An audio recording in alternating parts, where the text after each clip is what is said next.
दोस्तों, old is gold में आपका स्वागत करता हूँ। अभी पूजा की थोड़ी देर है, तो देखिए हमें तो वही काम करना है जो हमारा काम है, वीडियो देना, क्योंकि और तो कोई काम है नहीं। बच्चे कर रहे हैं तैयारी, पूजा में बैठ जाएंगे जब वो आवाज़ लगाएंगे। आज मैं आपको अच्छी जानकारी दी है, और आज मैं आपको अब जो जानकारी दे रहा हूँ, एकोनाइट नेप्लेस होम्योपैथिक की एक जान बचाने वाली मेडिसिन है। कोई भी पोटेंसी में एकोनाइट 30 से लेकर के एकोनाइट 1 लाख। एकोनाइट वत्स नाप से बनी है, तो वत्स नाप में 4-5 जातियां होती है, तो वैसे ही एकोनाइट में भी 4-5 तरह के एकोनाइट होते हैं। एकोनाइट नेप्लेस जो है वो खास है, वही अधिक काम में लिया जाता है। वैसे एकोनाइट फेराक्स वगैरह और 2-3 हैं, वो भी कोई छोटे छोटे जो रोग होते हैं, पर्टिकुलर रोग, उन पे वो अपना असर करते हैं। एकोनाइट जो होम्योपैथिक का दीवाना है, मस्ताना है, और उसके पास एकोनाइट नेप्लेस जैसी दवा अगर घर पे नहीं है, तो वो कल की तारीख में भी 200, 1000 और 30 पोटेंसी, इससे आगे न जाए, ये रख लें। और उसके ऊपर लिख दें घबराहट, बेचैनी और मृत्यु भय। ये कोई भी रोग के अंदर ये स्थिति उपस्थित हो जाती है, ये लक्षणों की। जब आदमी का हृदय अटैक होता है तो सबसे पहले ये लक्षण आते हैं, और अगर वक्त पे एकोनाइट 200 या 1000 वो ले लेता है या कोई डॉक्टर दे देता है, तो अटैक तक निकल जाता है। इतनी शक्ति है एकोनाइट के अंदर, क्योंकि उसे रोग से कोई मतलब नहीं, उसे अपने क्षेत्र से, अपने कार्य क्षेत्र जो उसको भगवान ने दिया है, उससे मतलब है। रोग कोई भी क्यों न हो, हटे एक तरफ, आ गया तेरा बाप। घबराहट, बेचैनी, मृत्यु भय, वो हटे और रोग हटा आपका। उसके बाद डॉक्टरों को दिखाओ करो, जो भी है। तो एकोनाइट नेप्लेस में ये 3 लक्षण प्रमुख हैं।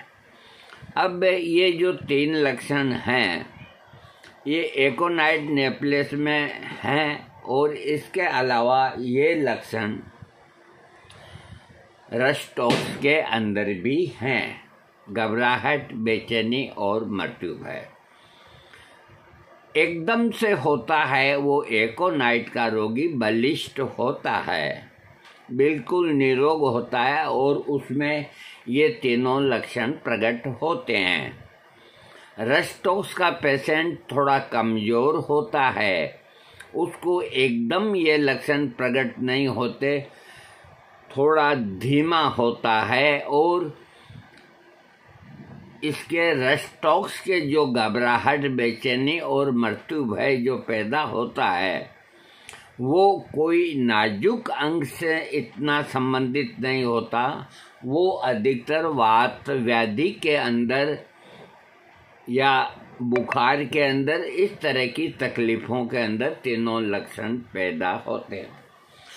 और तीसरी जो दवा है वो है आर्सेनिक L30 पोटेंसी, उसके अंदर भी ये तीनों लक्षण मौजूद हैं, घबराहट, बेचैनी और मृत्यु भय। तो आपको ये निर्णय लेना कि ये घबराहट, बेचैनी, मृत्यु है। इतिहास तो घर में जाते ही रोगी के अभिभावक बता देते हैं। जो रोगी काफ़ी समय से रोग भोगता हुआ और एकदम कमज़ोर हो जाता है, और उसको अक्समात ये तकलीफ़ होती है, मैं मरा, मेरे को घबराहट हो रही है, मेरे को बेचैनी हो रही है, तो उसको एकोनाइट ना दें, उसको रेस्टक्स ना दें, उसको आर्सेनिक एल 30 पोटेंसी 15-15 मिनट के अंदर 3 दफ़ा दें।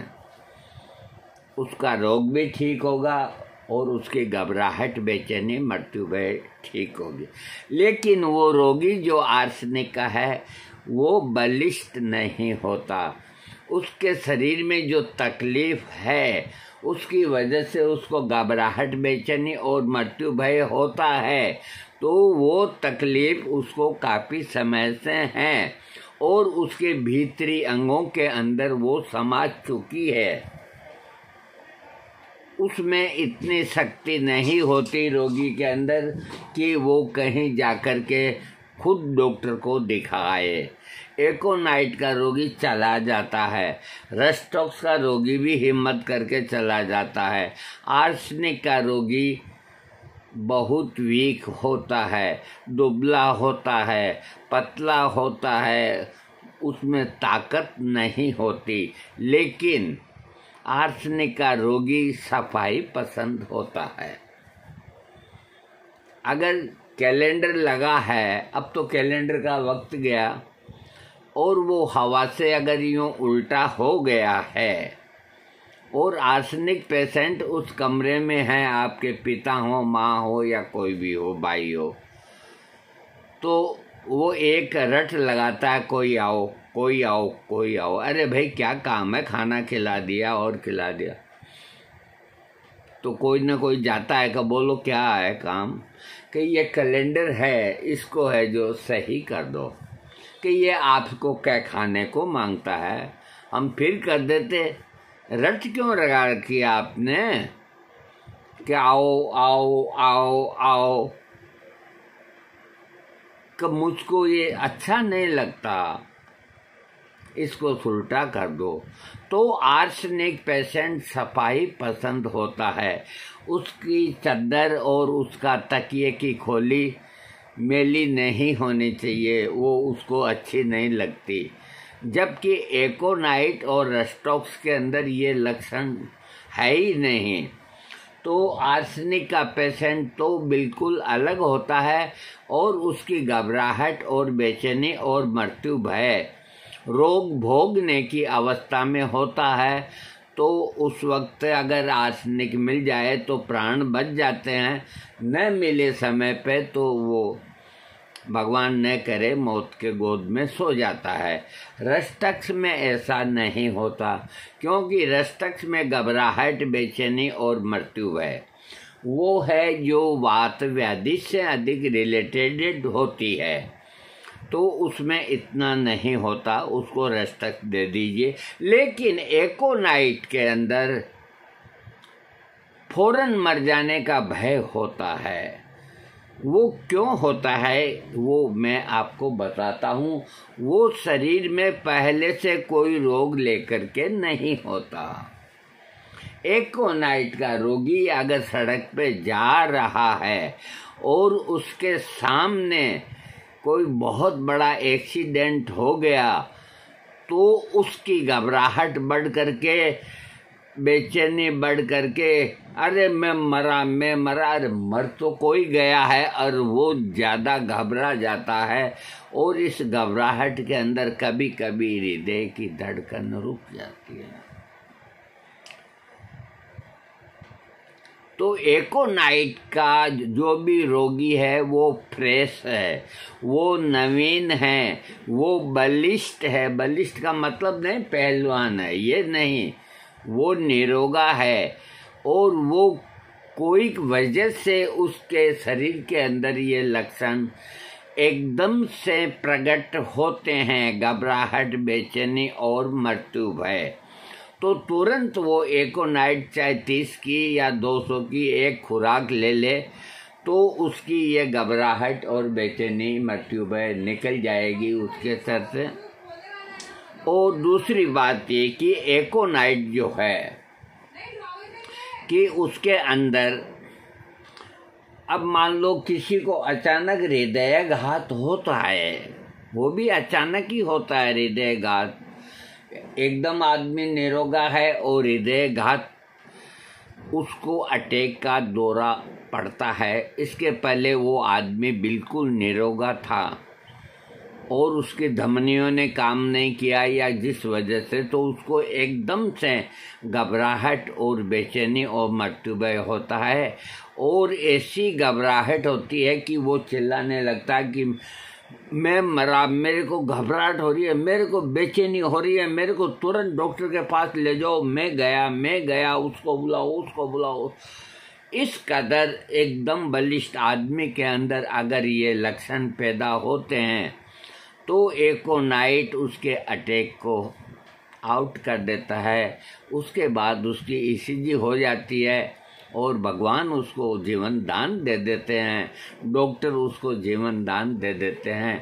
तो इन तीनों दवाओं में सबसे बेहतरीन और सबसे अधिकतर काम की दवा एकोनाइट नेप्लेस है, जो कि जिंदगी को बचाती है।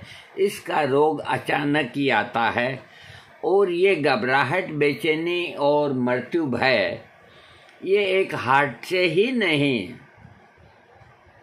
किसी भी वजह से हो, कोई ऐसा हादसा देख लिया उस वजह से हो, किसी ने 10-20 डाकू आ गए उसके डर से हो, अरे कोई भी कारण हो, रोगी अगर इतना घबराहट, बेचैनी और मृत्यु भय में मरा, पहले से ही घोषणा कर देता कि मैं गया, मरा।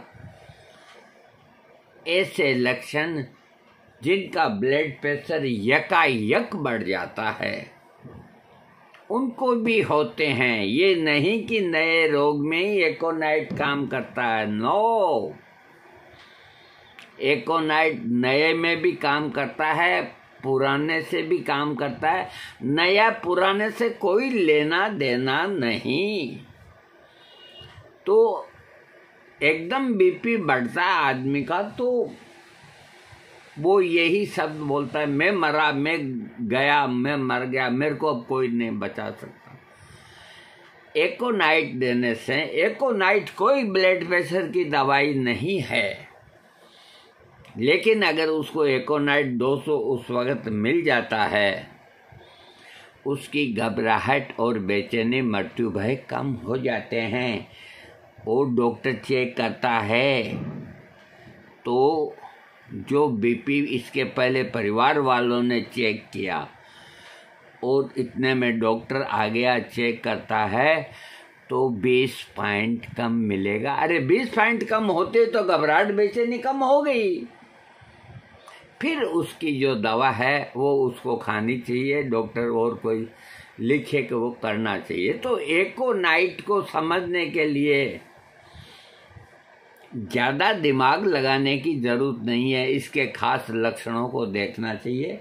इसके अलावा ये अन्य रोगों को बिना इन लक्षणों के भी ठीक करता है एकोनाइट। एकोनाइट पुराने रोगों से कोई संबंध नहीं। रोग को ठीक करने के लिए पहले ये समझ लेना चाहिए कि नए और पुराने रोग क्यों होते हैं। नए रोग कहने पर कुछ लोग सोचते हैं कि शायद मैं ये समझा चुका आपको, इस औषधि का असर थोड़े समय के लिए होता है। देखो, एकोनाइट का जो लक्षण है वो अचानक आता है और अचानक ही जल्दी ठीक हो जाता है एकोनाइट देने से। और एकोनाइट का बॉडी के अंदर असर है जो घंटा 1.5 घंटा ही रहता है। फिर आपको गहरी क्रिया करने वाली दवा का प्रयोग करना चाहिए। जिस रोगी में इस प्रकार के लक्षणों कुछ समय के अंदर ही ठीक हो जाएगा, यदि रोगी ठीक होने वाला है उस समय इस औषधि का प्रयोग किया जाए तो जल्दी ठीक हो जाता है। यदि रोग का आक्रमण अचानक हो, उसके साथ मृत्यु का भय हो तथा इसके साथ ही बेचैनी हो रही हो, घबराहट हो रही हो, डॉक्टर के पास जाने पर रोगी ये कहता है कि मैं जरूर मर जाऊंगा, ऐसे रोगी को 200 शक्ति एकोनाइट औषधि की एक खुराक देने से उसका रोग ठीक हो जाता है, डर भी खत्म हो जाता है, छोटे बच्चे को जब बुखार हो जाता है तो उसके कारण इस कदर बेचैन हो जाता है, वो बिछौने पर कराता है, बार बार करवट बदलता है, रोता है, उसको लेटाने से, गोद में लेने से, घुमाने से चुप नहीं होता। बच्चा कुछ देर पहले अच्छा था और खेलता था, लेकिन अचानक बीमार पड़ गया। इस प्रकार के लक्षणों से पीड़ित बच्चे को ठीक करने के लिए एकोनाइट नेपलेस देना चाहिए। डर के कारण रोग की उत्पत्ति हो, सभा या समाज में जाने से, सड़क पार करने से रोग हो गया हो। कई जो एंजाइटी पेशेंट हैं तो वो भीड़ में जाते ही घबराहट और बेचैनी होती है। एकोनाइट खा के जाओ तो कोई डर नहीं। और एलोपैथिक डॉक्टर उसकी जगह उसको वैलियम 5 की कहते हैं कि जब तुम बाजार जाओ घबराहट होती है तो ये गोली खा के जाया करो। पिक्चर देखने जाओ घबराहट होती है तो ये गोली खा के जाया करो। वो इस हिसाब से चलते हैं। और इधर एकोनाइट खा के जाओ अगर इस तरह की जिनको एंजाइटी है भीड़ से, और जहाँ बहुत रोगी ये बहुत आदमी इकट्ठे हो रहे हैं, अंधेरे कमरे के अंदर अगर अकेला आदमी है और लेटे लेटे उसको मन में डर और घबराहट होती है कि मैं अकेला हूँ, घर वाले बाहर गए हैं, कहीं मेरी मृत्यु ना हो जाए, और घबराहट और बेचैनी बढ़ती जाती है और वो फ़ोन करके कोई ना कोई को बुलाता है। अगर उस वक्त वो एकोनाइट 200 ले ले तो उसका दिमाग ठीक हो जाता है। बच्चों के लिए गुणकारी औषधि है। देखने में मोटे ताजे होते हैं, शरीर में खून तो अधिक होता है लेकिन चेहरा लाल होता है। कभी कभी गर्भवती स्त्री कहती है कि मैं प्रबल वेदना, बच्चे को जन्म देने का दर्द सहन नहीं कर सकूंगी। डिलीवरी के बहन बेटी जाती है तो वो भी एकोनाइट के लक्षण बताती है। क्या होगा, मर नहीं जाऊं, घबराहट, बेचैनी, ये पहले से चालू होता है। एकोनाइट की 1000 खुराक दे करके फिर हॉस्पिटलाइज करो, जो भगवान की दया से सब काम ठीक होता है। इसके अलावा अधिक मात्रा में बार बार पानी पीने पर रोगी की प्यास नहीं बुझती। ऐसे रोगी को ठीक करने के लिए एकोनाइट देना चाहिए। ये सारी प्यास वगैरह घबराहट की वजह से होती है। थोड़ा थोड़ा करके पानी पीता हो तो आर्सेनिक का पेशेंट होता है। एकोनाइट में घबराहट बेचैनी की वजह से गला सूखता है तो उसको पानी दो तो वो पूरा गिलास पीता है। और आर्सेनिक का पेशेंट कमजोर होता है, वो एक एक घूंट पीता है। इसके अलावा सूखी तथा ठंडी हवा लगने से वात, कफ, जलन, बुखार रोग हो गया हो, अन्य कोई रोग हो गया हो तो ऐसे रोग को ठीक करने के लिए एकोनाइट देना चाहिए। यदि रोगी में वायु में किसी प्रकार की नमी न रहे, फिर भी रोगी को ठंड एहसास हो रहा हो, खुश्क और गर्म वायु के कारण उत्पन्न रोग को ठीक करने के लिए ब्राइनिया, कास्टिकम और नक्सोमिका औषधि को उपयोग करते हैं। जबकि नम ठंडी हवा लगने से होने वाले रोग को ठीक करने के लिए डेल्केमेरा, रस्टॉफ, नक्स मस्केटा और नेट्रम सल्फ औषधि का प्रयोग करना चाहिए। सूजन से संबंधित लक्षण, शरीर में किसी भाग में जलन या रक्त की अधिकता होने से एकोनाइट औषधि का उपयोग लाभदायक होता है। ज्वलनकारी बुखार, आंख, कान, तालू, फेफड़ा, दिल, अंतड़ियां तथा शरीर के किसी भी भाग में तेज जलन या रक्त का संचय होने पर खून या रस के वहां पर जमने से पहले इस औषधि का उपयोग कराना चाहिए। जबकि खून अच्छी तरह से जम जाए तो बेलाडोना औषधि का उपयोग करना चाहिए। खून जमकर फैल जाए तो ब्राइनिया का और एपिस का प्रयोग करना चाहिए। मवाद जम जाने पर हीपर और साइलिसिया का प्रयोग करना चाहिए। जुकाम, खुश्क, ठंडी हवा लगने, एकाएक पसीना रुक जाने से जुकाम हो गया हो तथा बार बार छींक आ रही हो, नाक से पतला पानी निकल रहा हो, ये भी एकाएक ही होता है जुकाम वगैरह, तो इसमें भी सबसे पहले एकोनाइट ही लेना चाहिए। 30 पोटेंसी को बार बार लेना चाहिए। नसों के फड़कने, गला और तालू में सूजन होने पर बेलाडोना लेना चाहिए। जुकाम सूख जाने पर ब्राइनिया और चाइना लेना चाहिए। स्नायु शूल रेल या घोड़े की सवारी के बाद खुश्क ठंडी हवा लगने से तेज दर्द होता हो, चेहरा लाल हो जाता हो, चेहरे पे जलन होता हो, तो मानो आग के शोले निकल रहे हैं। कभी कभी ऐसा महसूस होता है कि चींटियां रेंग रही है। कभी कभी ऐसा महसूस होता है कि नसों के अंदर बर्फ की तरह ठंडा पानी दौड़ रहा है। तो ऐसे लक्षणों से पीड़ित रोगी को ठीक करने के लिए एकोनाइट का प्रयोग करना चाहिए। जबकि यदि चेहरे के बाईं तरफ के स्नायु में दर्द जलन हो रही है तो स्पाइजिलिया औषधि का प्रयोग करना चाहिए। चेहरे के बाईं तरफ का स्नायु तेज दर्द के साथ सुन्न पड़ गया हो तो कोलचिकम औषधि का प्रयोग करना चाहिए। यदि चेहरे पर सूखापन आ गया हो, एमिल नाइट्रोस का प्रयोग करना चाहिए। आंखों में अचानक खुश्क ठंडी हवा लगकर आंखों में सूजन, लाली, गर्मी, जलन, तेज दर्द, बालू की तरह किरकिराहट होना, एकोनाइट औषधि का प्रयोग करना चाहिए। लेकिन यदि आंख में कुछ पदार्थों के चले जाने से ऐसा हो रहा है तो आर्निका और सल्फर का प्रयोग करना चाहिए। बाएं आंख की पुतली में तेज दर्द हो तो स्पाइजिलिया एकोनाइट औषधि का प्रयोग करना चाहिए। कान के लक्षण: यदि बच्चे को खुश्क तथा उत्तरी हवा में घुमाने के बाद बच्चा चीखने और रोने तथा इसके साथ साथ उसे बुखार भी आ गया हो, बेचैनी के कारण किसी तरह से चुप नहीं हो रहा हो, गोद में टहलना पसंद करता हो, कान के पास बार बार हाथ ले जाता हो, तो इस प्रकार के बच्चे को लक्षण हो तो एकोनाइट देना चाहिए। जबकि यदि बच्चे के कान में जलन हो रही हो, उसे कान में काटता हुआ दर्द हो रहा हो, उसके कान में इस प्रकार का दर्द हो रहा हो जैसे किसी प्रकार के कीड़े ने डंक लगाया आया।